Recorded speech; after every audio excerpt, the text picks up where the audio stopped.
तुर्की में, या तुर्की ये कहें, तुर्की का बदला हुआ नाम है, तुर्की में जो भूकंप आया उसके बाद से लगातार एक के बाद एक इसके कारणों के बारे में कई बातें कही जा रही हैं। कई कॉन्स्पिरेसी थ्योरीज या षड्यंत्र के बारे में कहा जाता है कि कथित तौर पर कोई षड्यंत्र तो नहीं है इसके पीछे।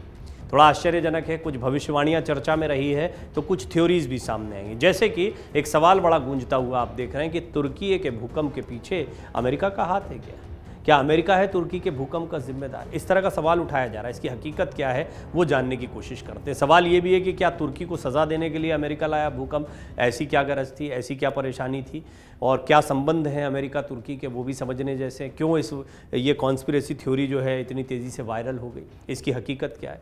तुर्की में आए भूकंप को लेकर अमेरिकी तकनीक पर किस तरह के आरोप लग रहे हैं, कौन सी तकनीक का इस्तेमाल किया जा रहा था, ये सारी चीज़ें आपको बताते हैं विस्तार से और जानने की कोशिश करते हैं समीकरणों के बारे में।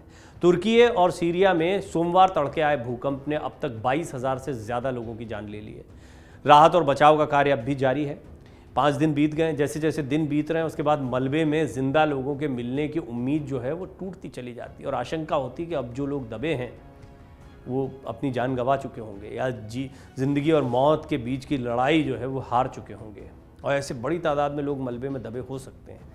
आशंका जताई जा रही है कि यह तादाद बहुत ज़्यादा बढ़ सकती है। वहीं तुर्की के राष्ट्रपति रेचेप तैयब एर्दोगन ने देश में 7 दिनों के शोक की घोषणा की है। अमेरिका, भारत समेत कई देशों ने तुर्की की मदद के लिए टीमें भी भेजी है।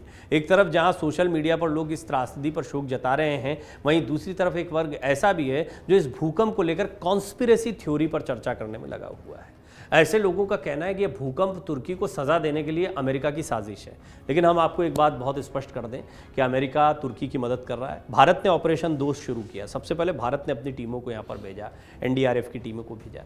अब अगर संबंधों की बात करें तो भारत का हमेशा से एक खुला आमंत्रण सभी देशों के लिए रहा है। भारत शांति प्रिय देश है, पूरी दुनिया जानती है, और इस गांधी बुद्ध की धरती पर हिंसा से पहले दोस्ती या अहिंसा की बात हमेशा होती आई है। तुर्की बेशक पाकिस्तान को सपोर्ट करता रहा, पाकिस्तान के साथ खड़ा दिखाई दिया, लेकिन दोस्ती के ना ऑपरेशन दोस्त शुरू किया भारत ने। सबसे पहले तुर्की की मदद के लिए आगे कोई आया तो भारत आया, अमेरिका भी आगे आया। लेकिन अमेरिका और तुर्की के संबंध जानने समझने जैसे, और ये जो कॉन्स्पिरेसी थ्योरी रखी जा रही है इसके पीछे उसका आधार क्या है वो भी ज़रा जानते हैं। दरअसल तुर्की और सीरिया में भूकंप को लेकर सोशल मीडिया पर एक कॉन्स्पिरेसी थ्योरी चल रही है जिसमें तुर्की के भूकंप के लिए अमेरिका को जिम्मेदार ठहराया जा रहा है। सोशल मीडिया पर कुछ लोगों का कहना है कि अमेरिका ने अपने वेदर तकनीक का इस्तेमाल कर तुर्की में तबाही मचाई। वेदर तकनीक यानी मौसम को लेकर कोई तकनीक डेवलप की गई है और इस साजिश को अंजाम दिया है। अमेरिका और नाटो तुर्की को सज़ा देना चाहते थे, इसीलिए उन्होंने ऐसा किया है। सोशल मीडिया यूज़र्स इसके साथ कुछ वीडियोस भी पोस्ट कर रहे हैं जिसमें भूकंप के दौरान बिजली गिरी। कहा जा रहा है कि भूकंप में बिजली का गिरना कोई सामान्य घटना नहीं है। अमेरिका ने कृत्रिम ढंग से ऐसा किया है ताकि तुर्की को सज़ा मिल सके। लेकिन सज़ा क्यों? वो इसलिए क्योंकि तुर्की ने पश्चिमी देशों के बताए रास्ते पर चलने से इनकार कर दिया। लोग लिख रहे हैं कि इस भूकंप के पीछे अमेरिका की तकनीक HAARP HAARP है, और HAARP अमेरिका का एक रिसर्च सेंटर है जो आयनमंडल के अध्ययन के लिए स्थापित किया गया है। तो ऐसे में आइए जानते हैं क्या है वो विनाशकारी तकनीक जिसे लेकर अमेरिकी रिसर्च सेंटर HAARP, इसका फुल फॉर्म होता है high frequency active auroral research program, पर आरोप मढ़ा जा रहा है। इन दिनों सोशल मीडिया पर कुछ पोस्ट वायरल हो रहे हैं जिनमें तुर्की भूकंप के दौरान बिजली गिरने का दावा किया जा रहा है। जानकारी के अनुसार भूकंप के दौरान बिजली का गिरना सामान्य नहीं है। अमेरिका ने कृत्रिम ढंग से इसे अंजाम दिया है ताकि तुर्की को सज़ा मिले। लेकिन आखिर अमेरिका तुर्की को किस बात की सज़ा देना चाहेगा वो भी बता देते हैं। दरअसल तुर्की का नाम उन तमाम देशों में शुमार है जिन्होंने पश्चिमी देशों के बताए रास्ते पर चलने से इनकार कर दिया। इसी बात को लेकर सोशल मीडिया पर इस समय हलचल है और अमेरिका के HAARP पर आरोप मढ़े जा रहे हैं।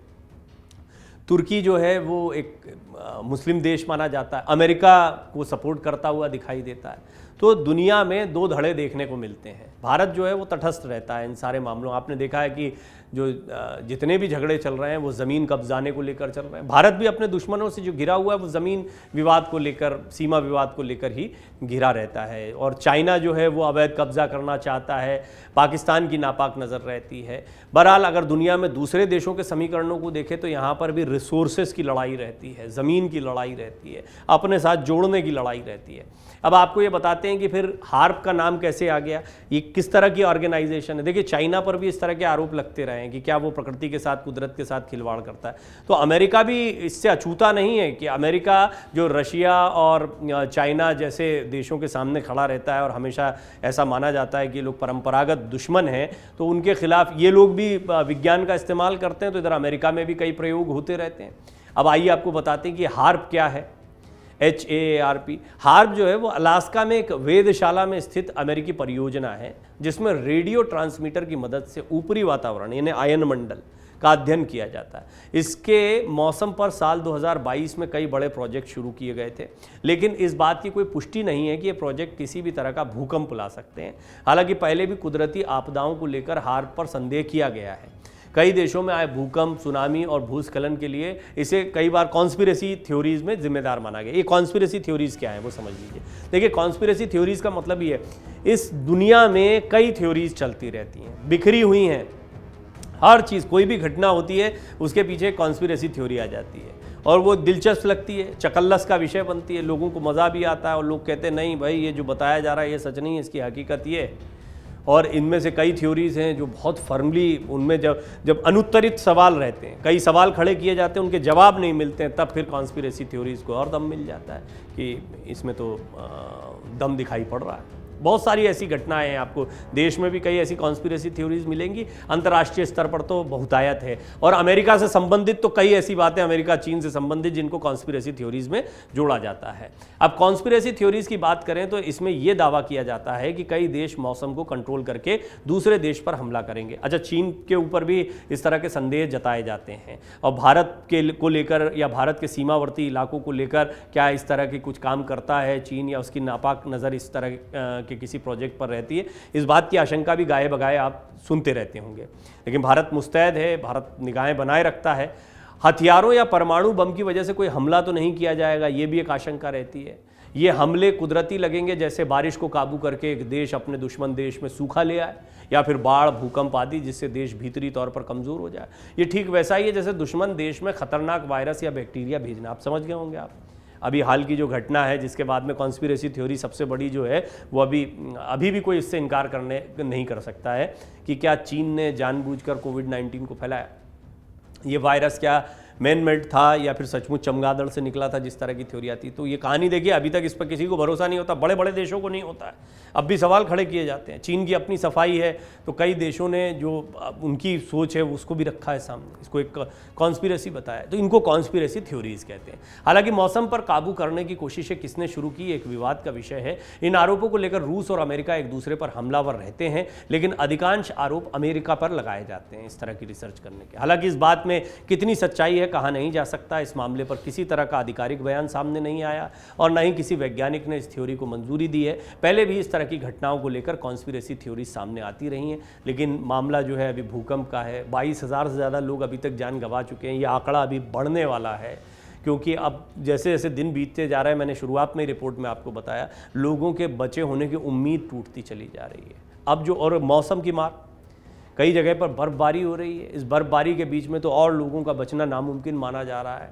जितने परिजन हैं अभी जिनकी लाशें नहीं मिली हैं, जो नहीं मिल पाए, जिनके बारे में जानकारी नहीं मिल पाई, बहुत मुमकिन है, प्रार्थना करते हैं कि उनमें से कई लोग जीवित हों, लेकिन परिजन जो हैं वो उम्मीद खो रहे हैं और वो आसपास आवाज़ें लगाते, चिल्लाते हुए दिखाई देते हैं मलबों के इर्द गिर्द, खुद मलबा हटाने का प्रयास करते हैं। इस तरह की विभीषिका से इस वक्त तुर्की जूझ रहा है। अभी कॉन्स्पिरेसी थ्योरीज तो बहुत सारी आती हैं, लेकिन ये बात सही है कि कुदरत का कहर जो होता है उससे कोई पार नहीं पा सकता है। भारत ने भी भुज, लातूर ऐसे कुछ याद आते हैं, और हमने सुनामी जैसी घटना को भी देखा है जब तटीय इलाकों पर भारी तबाही हुई थी। तो ये कुदरत के कहर होते हैं, लेकिन जब जब ये कहर बरपा है तब तब ये कॉन्स्पिरेसी थ्योरी भी सामने आई है और कहा गया है कि क्या मौसम के साथ खिलवाड़ किया जा रहा है। अच्छा, इस बात से इनकार नहीं किया जा सकता है कि बड़ी बड़ी ताकतें जो हैं वो जैविक हथियारों का, मौसम के साथ खिलवाड़ का, इस तरह का प्रयोग करते रहते हैं, क्योंकि ताकत के खेल में एक चीज़ लोगों के दिमाग में है, सभी देशों के दिमाग, जिसके पास खतरनाक से खतरनाक हथियार है वो दुनिया पर राज करेगा। और ये दुनिया पर राज करने की भूख जो है वो सचमुच में खतरनाक परिस्थितियों को जन्म देती है। इस बात से इनकार नहीं किया जा सकता। हाँ, तुर्की के भूकंप से अमेरिका का कोई कनेक्शन है ना है, ये तो फिलहाल एक कॉन्स्पिरेसी थ्योरी लगती है। इसकी सत्यता पर बहुत प्रश्न चिन्ह है। डाउनलोड करें अमर उजाला ऐप और पाएं खबरें लगातार। अगर आप ये वीडियो YouTube पर देख रहे हैं तो हमारे चैनल को सब्सक्राइब करें और बेल आइकन को दबाना ना भूलें। अगर आप Facebook पर ये वीडियो देख रहे हैं तो हमारे पेज को लाइक करें।